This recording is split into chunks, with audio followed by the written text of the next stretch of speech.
Peace and blessings. My name is Yasmin. And I am Eric T. Sr. I'm Nana too. What's your name? EJ. We're the plant-based family. Today's Herbal Conversations, we're going to switch it up a little bit and talk about family habits today. We had a spiritual moment recently on one of our mental health breaks, and we decided that it was time for us to have some candid conversations with you all because we love you and we want to see you grow. Yeah, we definitely want to grow to be better and healthier in our spiritual life, as well as our physical form too. And so what we wanted to do, we wanted to kind of touch on some things that we saw in the past with our families and a lot of other families. The biggest thing that we were talking about was funerals, right?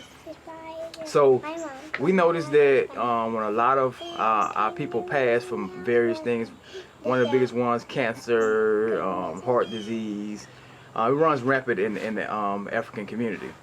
And so we go to these funerals, and then we go to the repast after the funeral, after we done cried and boo-hooed, and then we go right and consume the same foods that just killed our loved ones.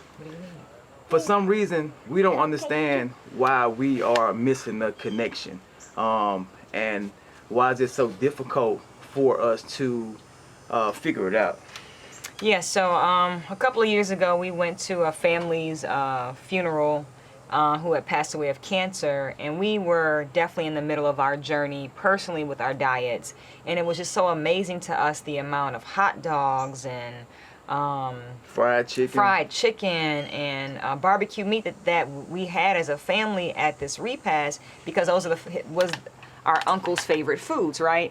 And so you have to think about that. So uncle's favorite foods were things that caused cancer, and he died of cancer, and then we're celebrating his life by eating the same exact foods. There has to be some level of us stopping the cycle at some point in time. And so Eric and I said that we wanted to honor our relatives' lives by eating better as they become our ancestors and transition over, right? And so it was just really odd to us that was the cycle that we were all putting ourselves through, was to continue to eat the foods that caused the diseases in the first place. And we lost this loved one, so we have it in our genes, right? It's hereditary in our minds. And so for so long I consumed things and I wasn't even thinking about how my food could either heal me or kill me. Right. So I could see how there's a disconnect, but we got to talk about how you got to make that connection.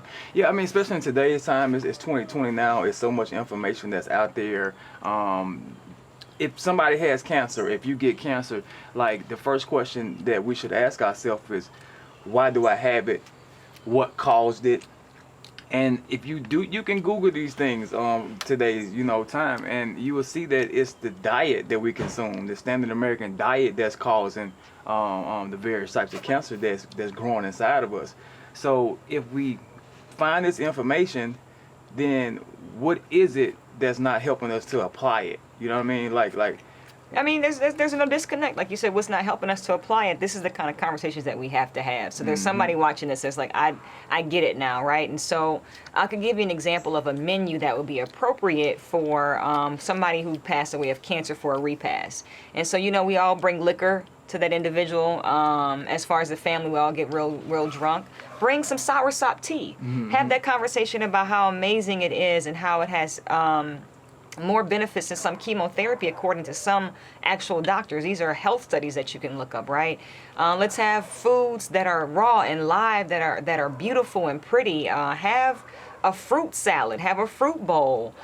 These are things that are appropriate to have and be able to share with your family, and talk about how you're going to at least honor that individual who you love that died at least once a week, to stop eating the meat that you're eating. This at least start the process.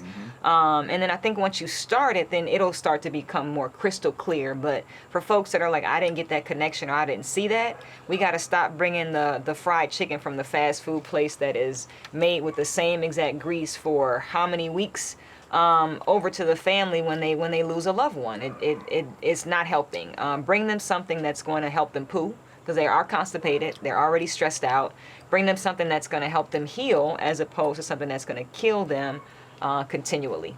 So, I mean, death causes death. Yep. The more death we consume, the more it's going to deteriorate the inside of our bodies. And so, if you are a loved one that's suffering from cancer, try looking at that diet and try to consume more living foods, more living vegetables, Yeah. more living fruit. On our mobile app, we have a couple of live foods that you can have at a repast. Like I think we brought some kale wrap. We did. One time to a family's event for an individual who had passed away, and our kale wrap got eaten faster than the chicken because people really enjoy eating something that tastes good. Because most people think kale tastes like the dirt, but if you clean and massage and wash the kale really, really well, you kind of give it a different flavor. And so that's what I did to that. I put a lot of love and intention, the same way that relative had put love and intention in frying that chicken, right? So I brought it with a lot of love and a lot of intentionality. And so as a result, it got eaten up, and we were confused because we didn't have any food. We didn't have nothing else to eat. I thought that I was going to get seconds, and I went back, and the bowl was gone, and I made an entire huge bowl. And so if you're curious about that raw wrap, and you're like, well, what in the world did she put in it? Download our mobile app. It's a good place to start. But definitely look up foods that would heal that individual. It would be a good time for you guys to celebrate that loved one and to start celebrating yourself as a form of self-respect, is self-care. So let's dump the chicken at the repast, and let's identify some chickpeas. I like that.